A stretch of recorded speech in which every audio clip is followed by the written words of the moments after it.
Kripto Kurdu YouTube kanalına hoş geldiniz. Herkese merhabalar. Bugün sponsorlu ve mükemmel bir içerik ile karşınızdayız. Global olarak uzun süredir hizmet veren ve yakın zamanda kapılarını Türkiye'ye de aralayan Rain kripto varlık borsası ile sizleri tanıştırmak istiyoruz. Bu videoda Rain kripto varlık borsasının bir ön incelemesinde bulunacağız aslında. Hep birlikte avantajlarına bakacağız. Neden kullanmalıyız? Tüm bu soruların yanıtlarını aramaya çalışacağız hep birlikte. Şimdi gelin direkt olarak ana sitesiyle başlayalım.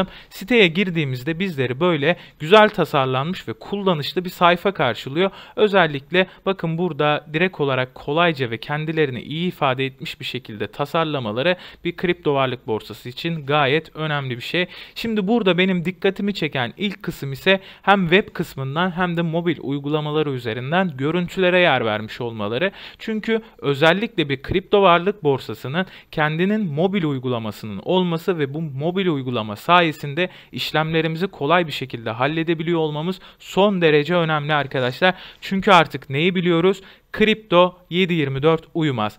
Tabii ki biz de 7/24 bilgisayarın başında olamayabiliriz ve oturduğumuz yerden elimizdeki telefonlarla birlikte kolay bir şekilde işlemlerimizi yapabiliyor olmak bizim için oldukça önemli bir avantaj sağlıyor arkadaşlar. O yüzden ilk olarak sizlere bunlardan bahsetmek istedim. Daha sonra bunun yanı sıra şunu da ekleyebilirim ki içerisinde bulunan 7/24 canlı destek sayesinde kafanıza takılan herhangi bir sorunun cevabını ister Türkçe ister de İngilizce olarak kolay bir şekilde bulabiliyorsunuz arkadaşlar. Bu da bir borsanın yatırımcısına vermiş olduğu değeri gösteriyor tabii ki de ve içerisinde onlarca kripto varlık listelenmiş olarak mevcut. İçlerinden birkaç tanesi benim oldukça dikkatimi çekti. Birazdan sizlere bunları da tanıtmak istiyorum. Şimdi gelin biraz daha aşağı indiğimizde neden Rain sorusunun yanıtını arayalım. Bakın burada neden Rain sorusuna kendileri 3 farklı maddede cevap vermişler. Ben de bu maddeleri yorumlayarak şu an sizlere açıklamak istiyorum.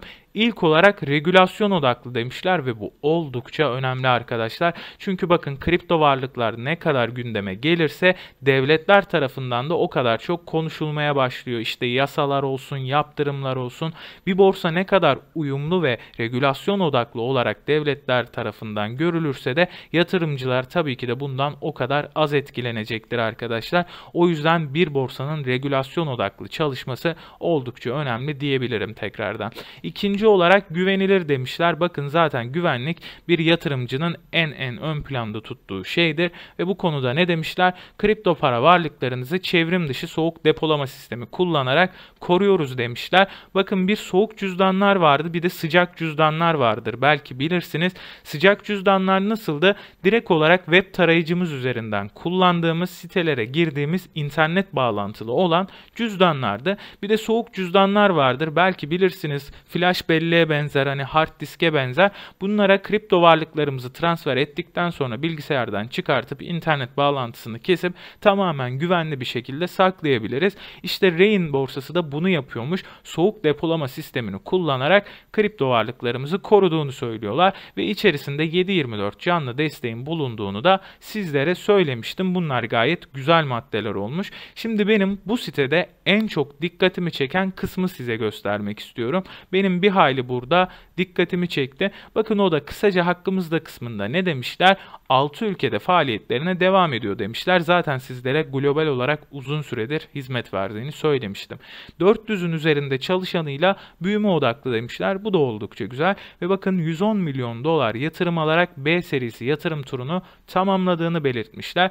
Bu da çok güzel. Peki kimden aldı bu 110 milyon dolarlık yatırımı diye de soracak olursak arkadaşlar, bakın yatırımcılarımız kısmına birbirinden değerli şirketleri yazmışlar. Dubai Uluslararası Finans Merkezi'nden tutun, Orta Doğu Venture Partner, bakın Coinbase'e kadar bir sürü birbirinden değerli şirket var ve tabii ki de bence hepinizin de dikkatini Coinbase çekmiştir. Çünkü Coinbase gerçekten dünyada en önemli kripto varlık borsalarından bir tanesi. Zaten diğer direkt olarak CoinMarketCap'in verilerinden de incelediğimizde şu an hacim olarak en büyük ikinci şirket arkadaşlar. İkinci kripto varlık borsası ve o yüzden Coinbase'in Rain borsasına yatırım yapmış olması benim oldukça dikkatimi çekti. Coinbase bir yere yatırım yaptıysa bunu boşuna yapmamıştır diye düşündürtebilir bunu burada görmek. O yüzden bunu sizlere hızlıca açıklamak ve göstermek istedim.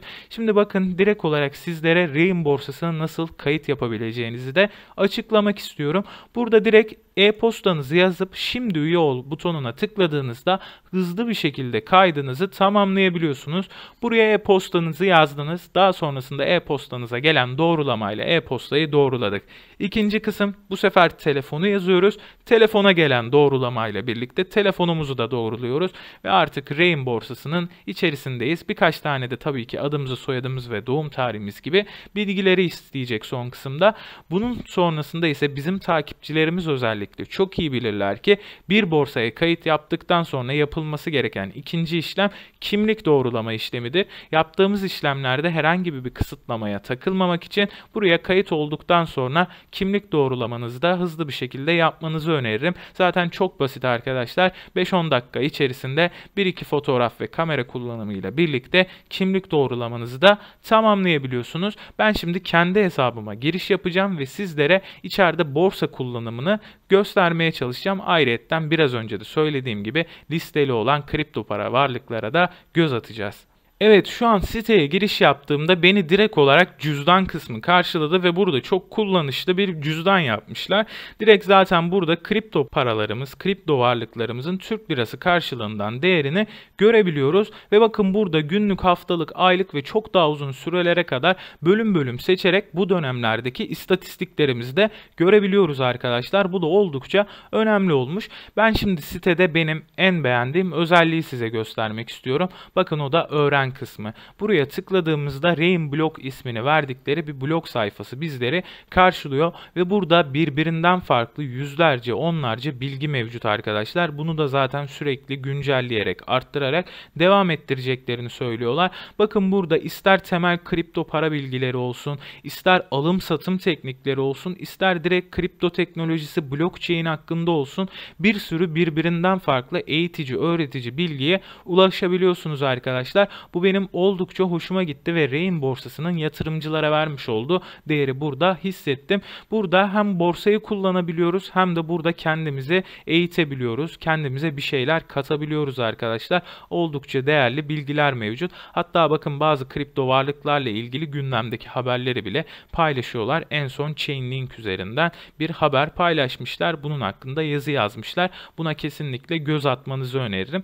Şimdi gelin son olarak bir de piyasa kısmına bakalım ve listeli olan kripto varlıklara göz atalım. Buraya girdiğimizde onlarca farklı kripto varlığın olduğunu söylemiştim ve bunun da tabii ki sürekli artarak, güncellenerek devam edeceğini söyleyebilirim. Ancak burada seçim yaparken son derece kaliteli projelere yer vermişler arkadaşlar. Zaten bir borsanın listelediği projelere son derece kaliteli seçmesi yine yatırımcılara verdiği değeri gösterir. Çünkü yatırımcılar bu şekilde oldukça fazla yarar sağlayabilir. Benim burada BUSD ilk başta dikkatimi çeken kısım oldu. Matic artık bizim takipçilerimiz çok iyi biliyorlar. AVAX'ı çok iyi biliyorlar. Ne kadar kaliteli olduklarını da biliyorlar. Benim burada dikkatimi çeken projeler öncelikle SLP gibi, Axie Infinity gibi oyna kazan projelerine de yer vermiş olmaları. Biliyorsunuz artık Axie Infinity oyna kazan oyunlarının, kripto oyunlarının başını çeken çok önemli bir proje. Burada bunlara yer vermişler. Bunun yanı sıra yine dikkatimi çeken bir kısım, diğer borsaların kendi coinlerine de burada yer vermişler. Bakın Crypto.com'un coin'ine kadar, FTX'in coin'i veya Huobi token'a kadar bir sürü farklı kripto para borsasının kendi token'ına da yer vermiş olmaları benim dikkatimi çeken diğer unsur oldu arkadaşlar. Bu da oldukça önemli bir durum. Bunun yanı sıra Pax Gold gibi, Pax Dolar gibi stabil coin'lere de burada yer vermişler. Mesela bakın Pax Gold altına sabit olan bir kripto varlık aslında ve bunlara da yer veriyor olmaları, bunları da çeşitlendirebilecek olmaları bizim için oldukça önemli ve dikkat çeker bir durumda arkadaşlar. Onun yanı sıra yine kendi ağına sahip olan Elrond gibi çok daha farklı projelere bir Web 3.0 projesi olan Storage'a kadar bir sürü farklı kaliteli projeye de buradan ulaşabiliyoruz arkadaşlar. Bu kısmı gerçekten çok beğendim. Kaliteli projelere yer verdiklerini ve çeşitlendirdiklerini de söyleyebilirim. Hani Metaverse'deki Sandbox'a kadar her türlü alandan projeyi burada bulabiliyorsunuz. Şimdilik anlatacaklarımız da bu kadar arkadaşlar. Global olarak uzun süredir hizmet veren Rain kripto varlık borsası artık Türkiye'de ve bu sizin için bir işaret olabilir. Her türlü sorunuzda yorumlarda buluşabiliriz arkadaşlar. Herhangi bir takıldığınız bir yer olursa bizlere de sorabilirsiniz yorumlar kısmında. Bizleri izlemeye devam edin. Kendinize çok iyi bakın. Dinlediğiniz için çok teşekkür ederim. Hoşça kalın.